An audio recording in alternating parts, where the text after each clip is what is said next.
Hello, my friends. I have about 15 stories for you today, and we're going to get right into it. All the stories are small. I'm not going to read like large articles, and we're just going to get into it. So, everyone is turning their eyes away from what's happening, says Budanov. Now, he's talking about the flow of parts that go into Russia from other countries. We know that it happens a lot through the stans, the Kyrgyzstan, Tajikistan, Kazakhstan. Europeans particularly are doing business with the Stan countries at a level that they've never done before. But here he's talking about what comes through China. Budanov said there's a huge flow of Western components that Russia uses to manufacture weapons. The components are not sold directly to Russia, but they come mainly through companies in China and Hong Kong. And so he's just making the known obvious. It's clear everybody understands what's going on. Budanov, head of the Ukraine military intelligence, received an award from the prime minister for contribution of military intelligence in the fight against Russian invaders. I don't know if this is a step toward him being out. There is a thought that he's on his way out and he's going to be replaced and reshuffled with somebody else, and he'll become an ambassador somewhere. I don't know that that's going to happen, or if it's about to happen, or exactly what.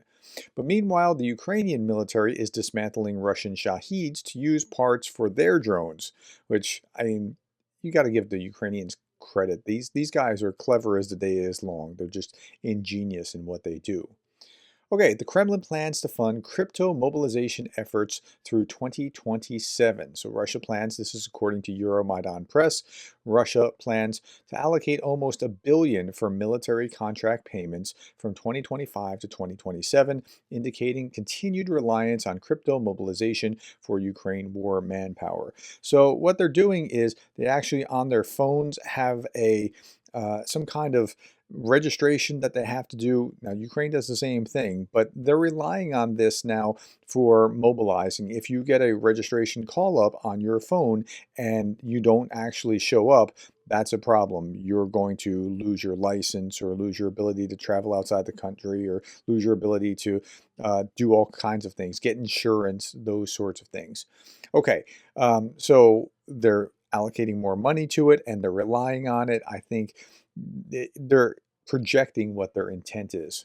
Okay, the ISW also continues to assess that the Kremlin is working to secure further control over the Russian information space via codified regulations and reflexive control campaigns aimed at encouraging mill bloggers and other critical voices in the Russian information space to self-censor. Now, if we look at this, we'll see this here. The draft resolution states that they'll publish a list of all verified social media pages after the owner registers their information, and that they will require the page to include a link to their list for subscribers. The draft resolution also states that Russian authorities will not allow unverified social media pages to advertise or accept donations, which could be an effective enforcement mechanism as many mill bloggers depend on income from advertisements to sustain their channels.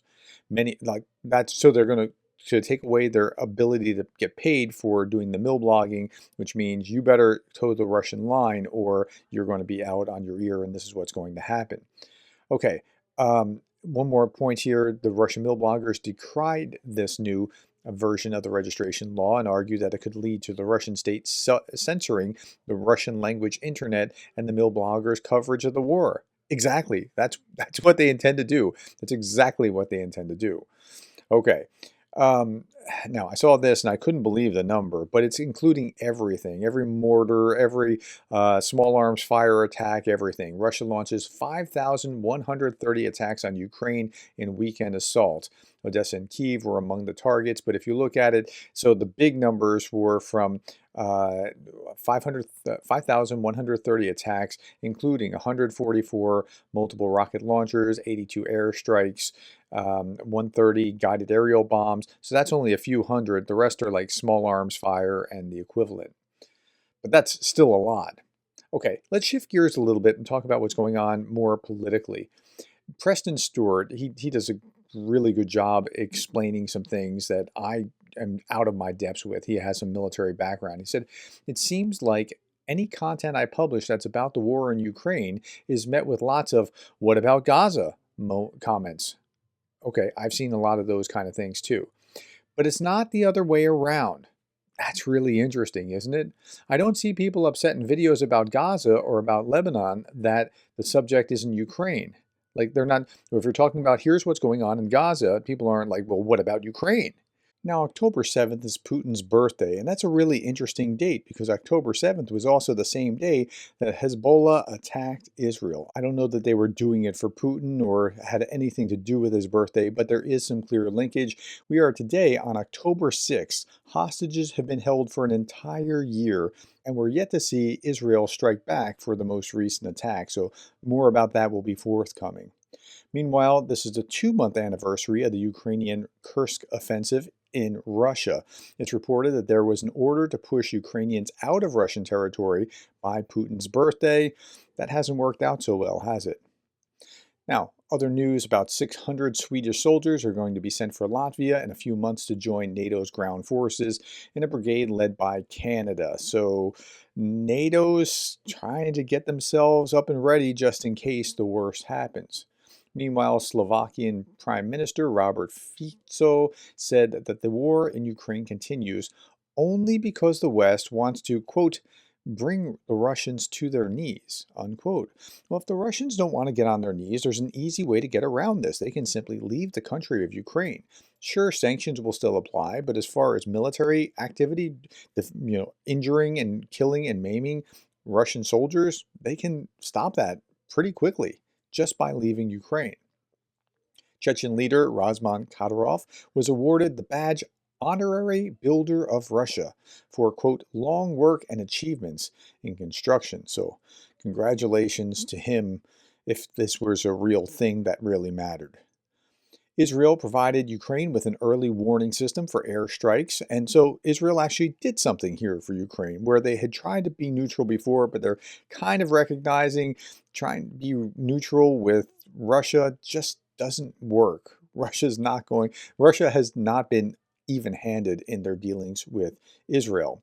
The Israeli ambassador said that the country has fulfilled its obligations and that Ukraine was responsible for implementing the system. Sounds cold, but in their defense, one, they do have their own problems that they have to deal with, and two, that's a step forward. So it's better than nothing, and I'm sure Ukraine will do something very useful with that system.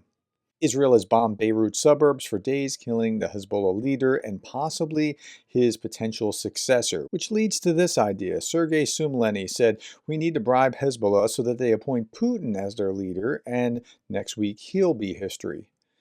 Okay, this is Hezbollah recruiter begins a search for a new leader. Okay, now this is an interesting post from an Israeli IDF reservist who said that Russian soldiers in Ukraine with Hezbollah patches, many of them fought with Hezbollah in Syria. They are really chummy, the Russians and the Syrians. They trained them for years. Even now, I can't talk about a lot of things, but Hezbollah using many methods from the war in Ukraine that's similar to Russian DRG units. Same war, different fronts. Unfortunately, Israeli government still far from recognize that it's fear of the Soviet Union days, but even for them, it's already hard to ignore so many signs from the last year, and there really is a connection. Greg Terry has been talking about this over the last couple of days. He and I were supposed to connect to do a little thing, just comparing notes, because I've been talking about the connection between Russia and Iran and Hezbollah and that sort of thing for a few days now, because there's something there. Now, just because you see a patch here doesn't mean that you can jump to conclusions and go, well, that means that it's this. Be very careful, be very measured. I've seen people make all kinds of stupid arguments saying, see this patch, that means they're Nazis about the Ukrainians. So you just got to be cautious about that you're not leaping to conclusions. President Lukashenko of Belarus was talking about how there was an assassination attempt on him because drones came his way and it was a provocation. It's kind of sad because it's like he was trying to be extra relevant and insert himself into what's going on the national stage, and people I don't think are quite believing it. So here's the story. Lukashenko says that drones have made an attempt on his life and that he needs to learn how to control them so that no one feels the full force of the Belarusian response. The full force of the Belarusian response, which I'm sure would just be so incredible that the world, the mother of all battles, right? He was speaking at a local festival. Well, I was even surprised yesterday when I received information that our fugitives abroad have started to spread information that drones were flying towards the presidential plane and then allegedly picked up the Ukrainians. Well, you know better who is doing that. I have not really looked into it. I think it is such a small thing, a provocation. Okay, it's like he just wants to be in the mix somehow. Finally, we'll end with Darth Putin, the parody site, saying anyone who forgets my birthday tomorrow will be put on a list. All right, my friends, that's all that I have today. Thank you for the likes, the shares, the subscribes. You can subscribe just by clicking the subscribe button and ringing that bell, and you'll get alerts whenever my videos come out. You can join and become a member if you would like, and there's no pressure, no need to be a member, but those of you who wanted to support me, I do appreciate you. And if you hit the like button, I want to thank you for hitting the like button. That helps me as I'm trying to spread this message. Thank you for being the kind of person that cares about Ukraine.